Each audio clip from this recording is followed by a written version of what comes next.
제가 예시를 해드릴 거고요. 지금 같은 경우에는 제가 섀도우 타입으로 할 거지만 내가 만약에 아이섀도우 핑크, 핫핑크 같은 쨍한 컬러가 없으시면 앞서 보여드린 것처럼 립스틱으로 섀도우하고 치크하고 입술까지 다 마무리를 하시면 돼요. 지금 같은 경우에는 아이섀도우 쨍한 컬러로 한번 보여드릴 거고, 베이스 같은 경우에는 이렇게 두텁게, 보통 우리가 중앙이 좀 베이스가 진하게 발리거든요. 중앙을 이렇게 스피디하게 빨리빨리 두텁게 올려주시는 게 좋아요. 너무 매트한 거 하시지는 마시고요. 잘 안 지워지거든요. 그리고 이제 우리가 CD존이라고 해서 중앙에가 좀 우리가 많이 발리고 외곽을 좀 우리가 그라데이션 하시게 되면은 좀 우리가 나중에 클렌징 할 때 좀 편해요. 자세히 보시면 제가 중앙 위주로 바르고 외곽은 자연스럽게 이렇게 펴바르고 있거든요. 그럼 아무래도 우리가 클렌징 할 때 조금 수월하게 갈 수 있다고 보시면 되고, 이렇게 정말 베이스를 좀 두텁게 누가 봐도 아우 메이크업 했구나 하실 정도로 좀 진하게 발라주시고요. 눈 한번 떠보시고 천장 봐주시고 눈 감아주세요. 왜냐면 지금 쌍꺼풀이 조금 두께가 있기 때문에 다 끼거든요. 그래서 사이사이 꼼꼼하게 해주시고, 나중에 내가 클렌징 할 때도 이런 쌍꺼풀이 있으신 분들은 좀 조심하실 필요가 있다는 거죠. 그리고 코 옆에도 좀 낄 수 있어서 메이크업 베이스로. 그리고 이제 이거는 안 지워지는 타입이 아니에요. 수분 제형이라서 물로도 잘 지워지는 제품을 사용을 하고 있고요. 그다음에 눈썹 같은 경우에도 섀도우 타입으로 하시는 게 나중에 잘 지워지기는 해요. 펜슬 타입도 나쁘지는 않지만 그냥 이 사람이 갖고 있는 눈썹을 해서 우리가 섀도우를 이렇게 해서 예쁘진 않지만 이렇게 지우기. 눈썹도 너무 막 크게 하지는 마세요. 지우기가 좀 어렵거든요. 그래서 우리가 이런 식으로. 앞머리가 두껍고 이런 공식은 있지만 지금은 우리가 시험장에서 지우기 위한 용도로 그냥 이렇게 표면을 정리를 해주시고요.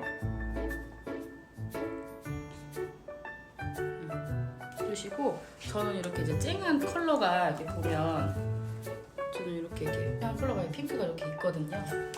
그래서 핑크를 통해서 먼저 눈매를 눈두덩이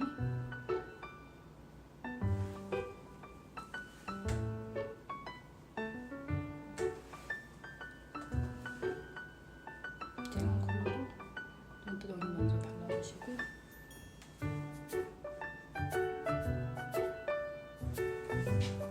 그러시고 나서 아이라인 그려주실 건데 너무 점막 가까이 그리지는 마세요. 아이라인도 어설프게 얇게 하게 되면은 일반 뷰티 메이커처럼 하시게 되면은 또 다시 하라고 할 수가 있어서 충분하게 그려주시고,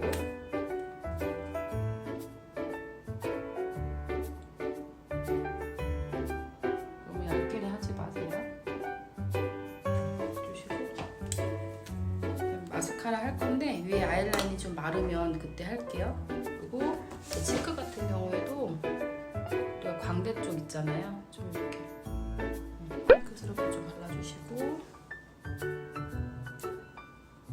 이것도 이렇게 연하게 하시면 다시 하라고 할 수 있거든요. 근데 이건 사실 조금 취향인 것 같기도 해요. 어떤 감독관님은 뭐 괜찮다고 하시는 분 있고, 어떤 분들은 또 진하게 해도 막 더 하라고 하는 분이 있기 때문에 그냥 저는 처음부터 아예 그냥 진하게 좀 들어가는 편이에요. 마스카라도 내가 살짝 눈을 눈두덩이 들어가지고 위에만 해주세요. 밑에서 위로 하지 말고 위에 털만 이런 식으로 해주시고, 그다음에 입술은 정말 똑같이 쨍한 컬러로 해주시면 돼요. 그리고 입술 바르기 직전에 저는 모르는 분이 오게 되면은 입술 건조하지 않게 좀 립밤이나 이런 부분을 미리 사전에 발라달라고 좀 부탁을 하는 편이고, 아시는 분이 오늘 지인이 갔을 때는 립밤을 먼저 하기 전에 바르고, 립밤을 바를 때는 편하게 바르시면 되고요. 일종의 코팅하는 거죠. 립글로스를 먼저 할 때도 있고, 그리고 나서 그 다음 위에 올려주시면 내가 좀 지우기 편해요. 그리고 너무 이거를 까서 안쪽으로 바르지 말고 입술을 붙이시라고 해서 최대한 너무 안쪽으로 하지 마세요. 잘 어차피 지우기 어려워서.